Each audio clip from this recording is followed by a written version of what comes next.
बिस्मिल्लाहिर्रहमानिर्रहीम। अस्सलाम वालेकुम स्टूडेंट, कैसे हैं आप सब? उम्मीद है सब खैरियत से होंगे।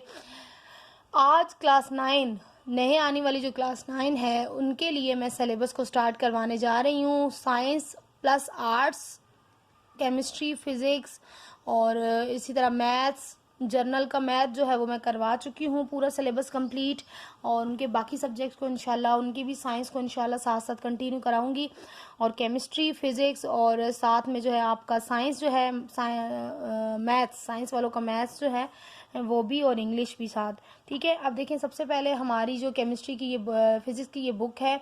आप वीडियो शुरू करने से पहले ये कहूँगी कि अगर आप चैनल पर नए हैं तो चैनल को ज़रूर सब्सक्राइब करके बेल आइकन को ज़रूर प्रेस कीजिएगा, क्योंकि मेरे सारे सिलेबस में इंशाल्लाह कंप्लीट करवाने जाऊंगी और आप लोग मेरे साथ साथ सिलेबस को कंप्लीट कर सकते हैं विद एक्सरसाइज, विद न्यूमेरिकल्स और with important question answer, important topics for exams point of view. ठीक है, इसमें जो भी इंपॉर्टेंट चीज़ें होंगी जो एग्जाम्स में आती हैं, अभी रिसेंटली एग्जाम्स में आई हैं, वो भी मैं आपको साथ साथ जो है नोट डाउन करवाती जाऊंगी। आप अपनी कॉपीज़ में, अपने बुक्स के अंदर आप उसको जो है वो नोट डाउन करके पूरा साल उसकी अच्छी से तैयारी करके इंशाल्लाह 100% जो है वो मार्क्स लेकर कामयाब हो सकते हैं। ठीक है, तो चले स्टार्ट करते हैं। सबसे पहले हमने देखना है कि फ़िज़िक्स जो है वो हमारे पास टॉपिक्स कितने हैं, यूनिट्स कितनी हैं। तो आप देख सकते हैं कि यहाँ पर हमारे पास 9 टॉपिक्स हैं फ़िज़िक्स के। ठीक है, 9 यूनिट्स हैं, उसके अंदर डिफरेंट टॉपिक्स भी मौजूद हैं। तो सबसे पहला जो हमारा यूनिट 1 है वो है हमारा फिजिकल क्वांटिटीज़ एंड मेजरमेंट। ठीक है, इसमें जो है, इसमें आप फिजिकल क्वांटिटीज़ यानी कि फिज़िक्स के अंदर डिफरेंट वैल्यू, डिफरेंट चीज़ों को क्या नाम दिया गया है, किस किस जो है फॉर्मूले से पुकारा जाता है, किस नाम से पुकारा जाता है, और उनकी मेजरमेंट वगैरह किस तरह से की जाती है। तो सबसे पहले तो हम थोड़ा सा यहाँ पे पॉइंट पढ़ लेते हैं कि why do we study physics. अब बच्चे ले रहे होते हैं सब्जेक्ट, बच्चों को पता नहीं है कि हमने ये क्यों पढ़ना है, हम किस लिए ये सब्जेक्ट ले रहे हैं। बस पढ़ना है, साइंस पढ़ना है, फिजिक्स पढ़ना है, केमिस्ट्री पढ़ना है।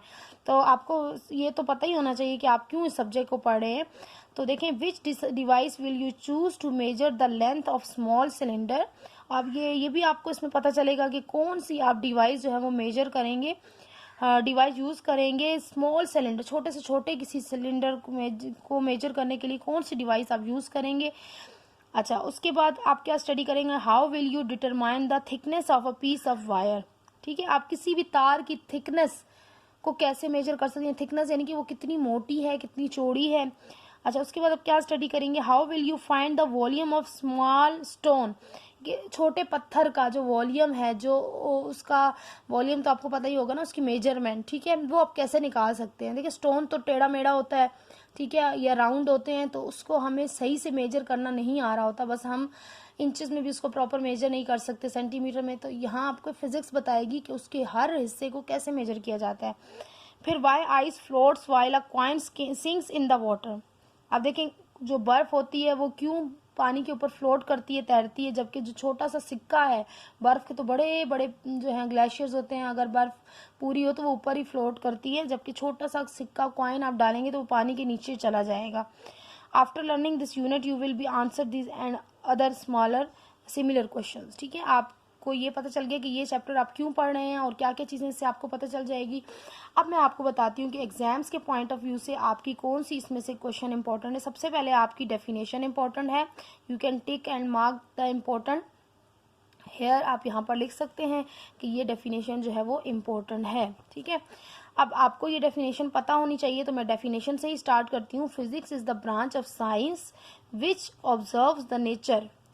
फिजिक्स जो है वो साइंस की एक ब्रांच है, ठीक है, जो किसको ऑब्जर्व करती है, नेचर को, यानी कि अल्लाह ताला ने जो बनाई हुई चीज़ें हमें दी हुई है दुनिया के अंदर, उसको ऑब्जर्व करती है, उसको पे रिसर्च करती है, रिप्रेजेंट इट मैथमेटिकली, और फिर उसको मैथमेटिकल फॉर्म में रिप्रेजेंट हमें बताती है, हमें शो करती है, हमें पढ़ना सिखाती है, हमें उसको समझना सिखाती है। ठीक है, and conclude with the experiment, और फिर एक्सपेरिमेंट के ज़रिए हमें उनकी कंक्लूजन दिखाती है। ठीक है, कि जो चीज़ें अल्लाह ताला ने बनाई हैं उनको ऑब्जर्व करके, उनको मैथमेटिकली रिप्रेजेंट करके, उन पे एक्सपेरिमेंट करके उनका हमें नतीजा और कंक्लूजन दिखाती है। ये है फिज़िक्स। ठीक है, अब इसमें आप सारा ये डिटेल से एक नज़र इसमें पढ़ सकते हैं, बहुत ज़्यादा इसमें कोई ख़ास चीज़ नहीं है, लेकिन आप इन सबको पढ़ना चाहिए आपको पूरा चैप्टर, ताकि आप जो है वो कोई भी चीज़ ऑब्जेक्टिव में आ जाए तो आप उसका आंसर लिख सके। ठीक है। तो इम्पॉर्टेंट जो थी वो फिजिक्स की डेफिनेशन थी, ये आप लोग ज़रूर याद करेंगे, अच्छी तरह समझा दी मैंने आपको। फिर ये सारे पॉइंट्स जो हैं ये सारे जो है एक दफ़ा आपने रीड करने हैं, कुछ भी इसमें ख़ास बात नहीं है। और अगर आपको कहीं भी लगे कि आपको ये चीज़ समझ में नहीं आ रही, you can comment me and ask me in the comment section, इंशाल्लाह I will reply very soon. ठीक है। अब जो इम्पोर्टेंट चीज़ है वो आपकी है ब्रांचेस। ठीक है, branches of physics, the main branches of physics are follows. आपको ये सब ब्रांचेस ज़रूर याद करनी है और जो है इनको समझ के याद करना है। तो मैं ये आपको समझा देती हूँ। सबसे पहली ब्रांच है mechanics. Mechanics, this branch of physics is mainly concerned with the laws of motion and gravitation. अब देखिए मैकेनिक्स की जो ब्रांच, ये देखिए फिजिक्स की ब्रांच है खाली, साइंस की ब्रांचेस तो बहुत सारी, केमिस्ट्री, फिजिक्स, बायो, ये मेन आप जो है वो 9th क्लास में पढ़ते हैं। उससे आगे आप जाएंगे तो और उसकी ब्रांचेस जो है वो फैलती जाएंगी। और हर सब्जेक्ट की, जैसे फिजिक्स है इसकी भी बहुत सारी ब्रांचेस हैं, केमिस्ट्री है उसकी भी ब्रांचेस हैं, और बायो की भी आगे से मज़ीद ब्रांचेस हैं। ठीक है। तो ये बहुत ज़्यादा, ये सारा नेचर का नॉलेज है जो साइंस की फॉर्म में हमें दिया जा रहा है, जो अल्लाह ताला ने हमें चीज़ें दी हैं ना, उनको डिवाइड करके डिफरेंट स्टेप्स में हमें समझाने के लिए उनकी ब्रांचेस बना दी गई हैं। सबसे पहले मैकेनिक्स है, ये एक फिजिक्स की ऐसी जो है वो ब्रांच है जो कंसर्न किससे करती है, लॉज ऑफ मोशन। मोशन कहते हैं मूवमेंट को, जिंदगी जो है हरकत का नाम है। ठीक है, जिंदगी, life is the name of motion, movement. ठीक है, जिंदगी, हर चीज़, दुनिया की हर चीज़ के अंदर जो है वो ऑल टाइम जो है मूवमेंट मौजूद है। बस फ़र्क इतना है कि कभी हमें वो मूवमेंट नज़र आती है, कभी वो कहीं वो मूवमेंट नज़र नहीं है। आप देखिए दरिया, समंदर, सब हर वक्त हरकत के अंदर होते हैं। जो ऊपर स्टार्स और प्लैनेट्स, ये सब कुछ मूव कर रहे होते हैं, लेकिन सबकी मूवमेंट का जो है वो तरीका जो है वो डिफरेंट होता है। ठीक है, हमारी बॉडी के अंदर देखिए हम हर वक्त सांस ले रहे हैं, हमारी बॉडी के अंदर कुछ ना कुछ चेंज चल रहा होता है, मूव हो रहा होता है, चेंजिंग हो रही होती है। तो ये जो मैकेनिक्स है ना, ये मूवमेंट एंड ग्रेविटेशन, मोशन तो पता चल गया, दूसरा नेम है मोशन, दूसरा वर्ड है मूवमेंट का। एंड ग्रेविटेशन, ग्रेविटेशन क्या होता है, ग्रेविटेशन ग्रेविटी से निकला है। ठीक है, आपको पता है अर्थ जो है चीज़ों को अपनी तरफ, हम जो अर्थ के ऊपर चलते हैं, हर चीज़ जो हम चाहे ऊपर जितना भी फेंके वापस वो ज़मीन की तरफ आती है। ये ग्रेविटेशन यानी कि फोर्स ऑफ अट्रैक्शन, चीज़ों को अपनी तरफ खींचने की, मैग्नेट, आप दूसरी अल्फाज में इसको मैग्नेटिज्म भी कह सकते हैं। जैसे मैग्नेट आयरन को अपनी तरफ खींचता है ना, इसी तरह अर्थ जो है हर चीज़ को अपनी तरफ खींचती है, जस्ट लाइक अ मैग्नेट। ठीक है, तो उसे कहते हैं ग्रेविटी, ग्रेविटेशन।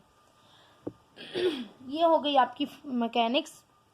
उसके बाद आपका आ रहा है थर्मोडायनामिक्स। इसको देख लेते हैं। Thermodynamics deals with heat and temperature and their relation to energy and work. अब ये किसके साथ रिलेट कर रही है, heat and temperature. Heat and temperature के अंदर जितनी भी चेंजिंग, जो भी वजूहात होती हैं, उसके लिए जब हम पढ़ते हैं तो किस में पढ़ते हैं, थर्मोडायनेमिक्स में पढ़ते हैं। ठीक है, और हीट और टेम्परेचर का जो रिलेशन है एनर्जी और वर्क के साथ, यानी कि काम के साथ, हमारी बॉडी की एनर्जी के साथ या दूसरी एनर्जीज के साथ, दुनिया के अंदर जो भी चीज़ चल रही है वो कोई ना कोई एनर्जी यूज़ कर रही है। गाड़ी है तो वो एनर्जी यूज़ कर रही है फ्यूल की, पेट्रोल की, डीजल की। ठीक है, इसी तरह हमारी कुकिंग हो रही है तो वो एनर्जी यूज़ कर रही है गैस की।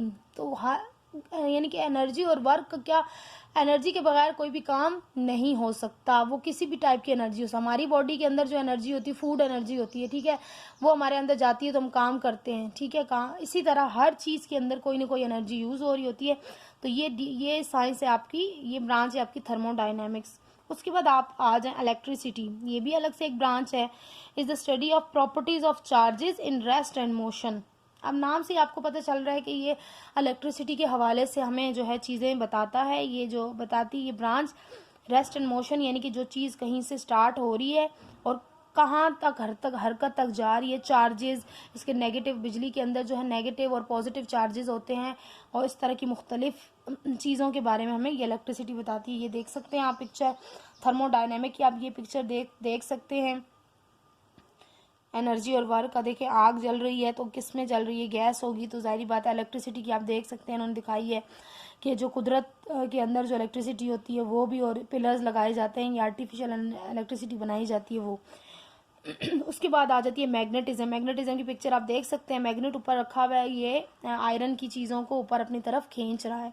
अब magnetism is the study of magnetic properties of materials. यानी कि जो जो मटेरियल्स मैग्नेटिक प्रॉपर्टीज़ रखते हैं, जो चीज़ कुछ मटेरियल्स जो अपनी तरफ चीज़ों को खींच सकते हैं, ठीक है, उनको मैग्नेट कहते हैं। और कौन कौन सी चीज़ें हैं जो मैग्नेट की तरफ खींच जाती हैं, चली जाती हैं, ठीक है, वो मैग्नेटिक मटेरियल हो जाएंगे। उसके बाद हमारे पास आ जाती है एटॉमिक फिजिक्स। अब atomic physics deal with the composition, structure and properties of the atom. Atomic physics ये कंपोजिशन यानी कि बनाना, स्ट्रक्चर यानी कि उसके अंदर क्या क्या चीज़ें, उसका स्ट्रक्चर किस तरह का है, वो जो चीज़ है वो कितने आइटम से मिलकर बनी है, और प्रॉपर्टीज़ ऑफ द एटम। और एटम जो होता है वो, अब ये एटम का पूरा टॉपिक है, आप अलग से जाके डिटेल यहाँ पे नहीं बताऊँगी क्योंकि यहाँ पे फिर ये बहुत लेंथी हो जाएगा। आगे जब टॉपिक इसका चैप्टर आएगा तो वहाँ पर मैं एटम आपको डिटेल से एक्सप्लेन करूँगी, ठीक है। एटम बस ये बता देती हूँ, स्मॉलेस्ट पार्टिकल ऑफ थिंग, ठीक है, किसी भी चीज़, जो कोई दुनिया में जो भी चीज़ है उसका जो सबसे छोटा हिस्सा ना, जो माइक्रोस्कोप से देखा जाए या उससे भी किसी बारीक चीज़ से देखा जाए, वो कहलाता है एटम, ठीक है। तो उसके बारे में, एटम के बारे में जो आप डिटेल से पढ़ेंगे वो एटॉमिक फिजिक्स के अंदर होगा। उसके बाद हमारी नेक्स्ट जो ब्रांच है वो है, देखें कितनी सारी ब्रांचेस हैं, लेकिन आपको सारी ब्रांचेस बहुत डिटेल के साथ समझनी है और आनी भी चाहिए आपको, ठीक है। Optics. Optics studies physical aspect of light and its properties with the help of optical measure instruments.